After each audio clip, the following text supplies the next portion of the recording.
Ravonna just dropped, and it is a pretty good card, I would say. By pretty good, I mean pretty mid. I'm not going to lie to you, it's going to be interesting how it plays out in the next couple of days.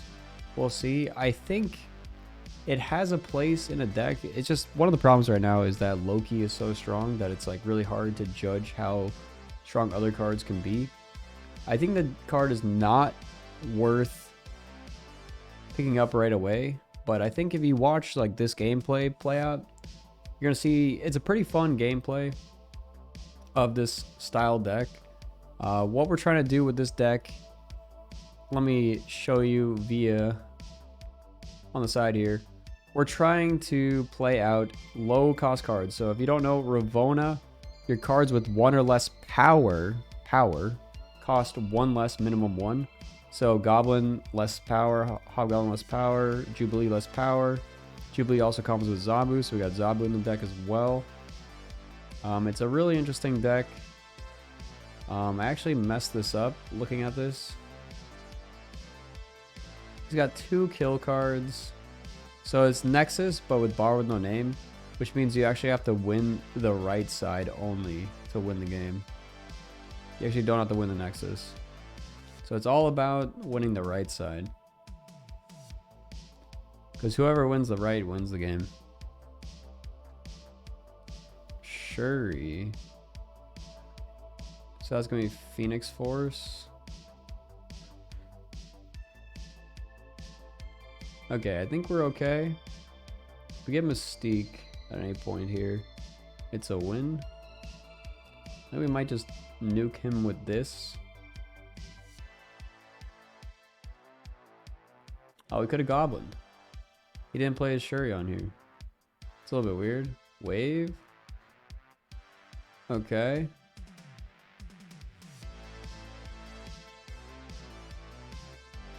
So we might actually just do Jubilee, because if he does... Here's the thing. If he does Eliath, we lose to Eliath on Asgard. I don't know if they understand how the Nexus in Asgard work, or how this works with Bar with no name. They might not even play over here. They might just play for the Nexus. They're 18,000 rank. Jubilee could pull Ironman or Zabu. Ironman is worse than Darkhawk, but if he plays Eliath, I'm gonna just play Darkhawk. Alright, yeah. I don't think they understand how this interaction works. If you end up winning, you end up losing mid, so you only have to win the right.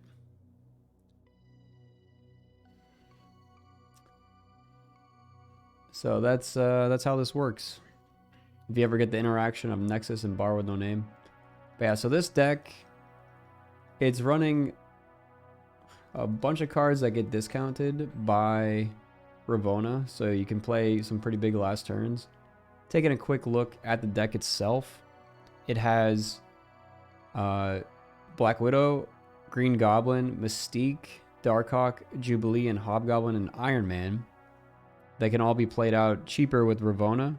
Then Zabu also discounts your Darkhawk and Jubilee. You don't really need Zabu in this list, but it does make Darkhawk turn feel a little bit better when you don't draw Ravonna. And also just, if you can get these cards out cheated, it's pretty good. If you can discount it twice. But yeah, you can stop your opponent from drawing with Black Widow, which helps buff your Darkhawk. And then obviously the rockslide and the korg also buff your Darkhawk up. And then goblins are there to clog. Same with the Black Widow. Widow's Bite will also clog them up. And then one of the slightly awkward things with this deck is you don't have too much power for your Iron Man here, but Iron Man's still just a good card, especially if you can get in a Darkhawk lane. So you want like Darkhawk Mystique as like your main combo, and Iron Man maybe to buff up one lane, and then goblins to clog. That's like the main play patterns of this deck. It's pretty fun. We've probably been winning a little over half the games with this deck, so it's definitely more of a for fun deck, but it's not going to be a very competitive deck, I would say, for climbing to the very top of the ladder. But I think in in a lot of the subsets of the meta, you're going to be able to use this deck and climb. Because I climbed with this deck. I think it'll take a little bit to get used to. But I think there are going to be maybe 1 or 2 other Ravonna packages out there that you could try. This is just one of them. This is the one that felt the best.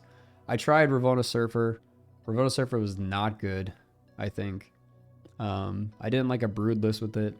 I did see another person post a list with Deadpool that was running some like Deadpool Carnage tech with Taskmaster Zola. So like Taskmaster and Zola both get actually I think we're in a Black Widow here.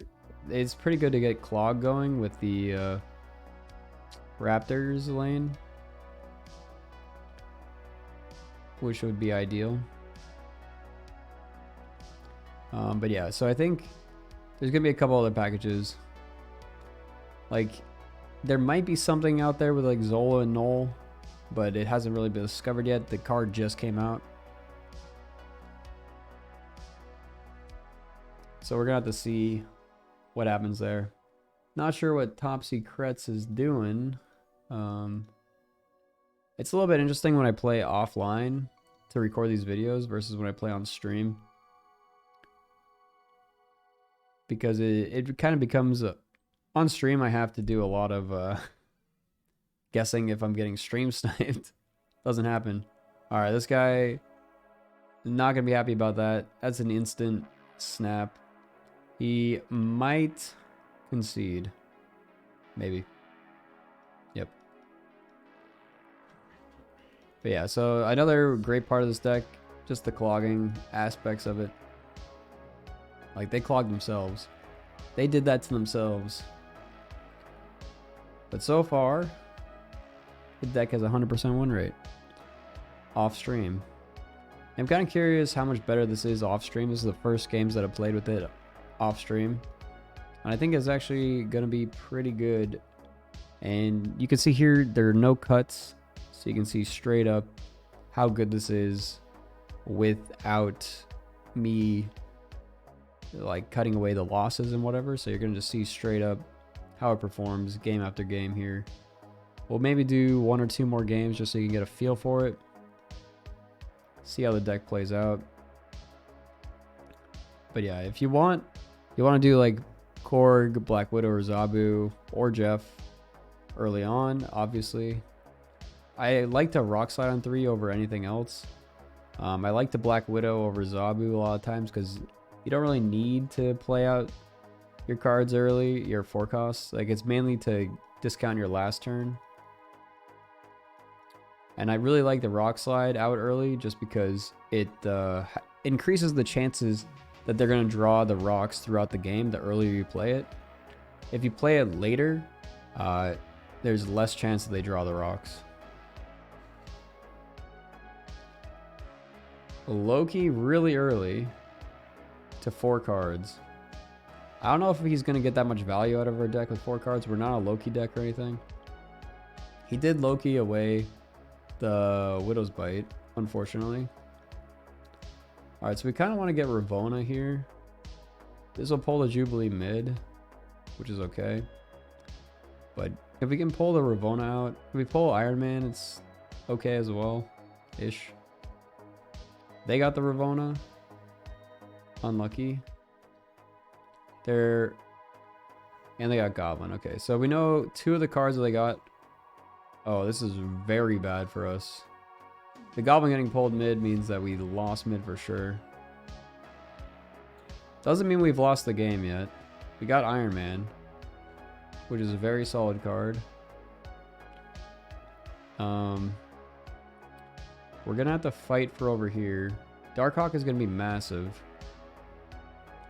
So I'm not gonna snap him this game because we are losing mid for sure. Which, it's like retreatable for a lot of situations, but since we have the Darkhawk, I think that there is a, like with the Iron Man, he might give up the Iron Man lane.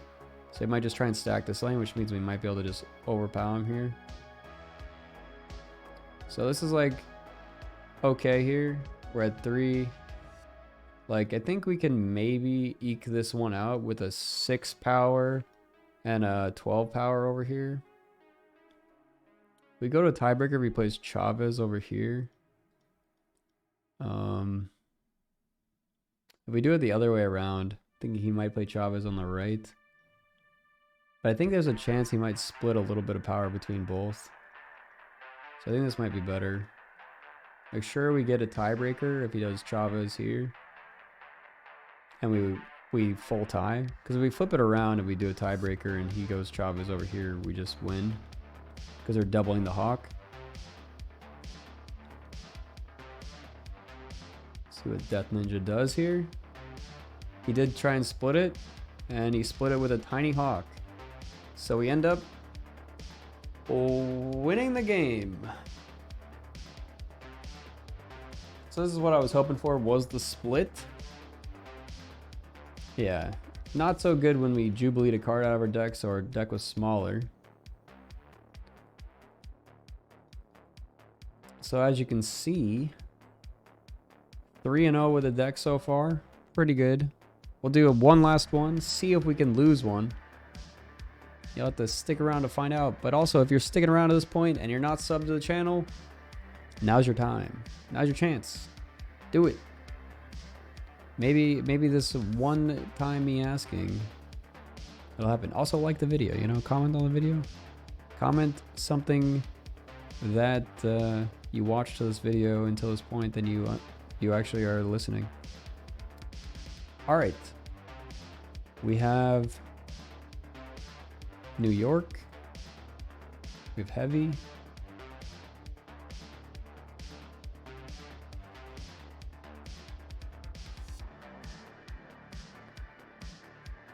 Monster Island. All right, Black Widow is gonna be good here. There's gonna be a lot of mirrors right now in this kind of meta, because the card is very new right now and people are trying it out, so they're trying out the package that seems pretty decent. I think we Goblin mid here. I doubt he fills it up. Alright, we get our own little Widow's Bite.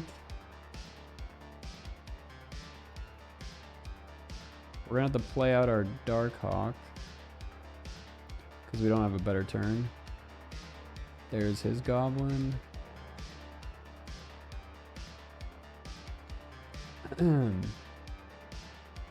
New York is mid. We could try and do this. It's pretty bad though if he ends up filling it up. We could also Ravonna and Korg. We know he probably runs a Goblin as well, so he might try the same thing to us. And we lose mid if he tries it the same as us. Might just be like something like this, in case he tries to Goblin us. It's pretty risky doing this, but I feel like knowing his gameplay and what he's done so far, it seems likely. Alright, he didn't do it, so. And we lost our Darkhawk, so this is probably a loss. We'll see what we draw here. A rock, yeah. And we are winning mid, but he can just move like Shang mid. I guess if we move Shang, yeah. This is like 99% of the time a loss. Normally I'd retreat here, but I just wanted to show you guys how I played it. I took a risk. Played the Korg mid. If we played the Goblin mid, we'd probably win this game. So there are a couple different lines you could take a lot of times. There are some risky plays with the Goblins, and it really depends on how keen your opponent is on understanding what your plan is. I figured since he Goblined us, he might try and Goblin us again. It's a little risky. And he filled it up over here, so that's just a straight loss. And he got Ironman from us. If we had kept Hobgoblin in our hand, he actually would have lost. That's actually kind of funny. But yeah, Morph. There's the deck for you. Like I said, it's pretty slightly above average, I would say. Mostly not great, but I think it has some area to shine. Check it out. Maybe give it, if you picked up Ravonna Try out the deck. If you didn't pick up Ravonna, maybe hold off until some decks are refined a little bit. Maybe until Loki gets nerfed, because it's going to be hard to beat. I did beat some Loki decks on ladder, but we didn't face any today during this video. But yeah, check it out. Tell me what you think. See you guys later. Peace.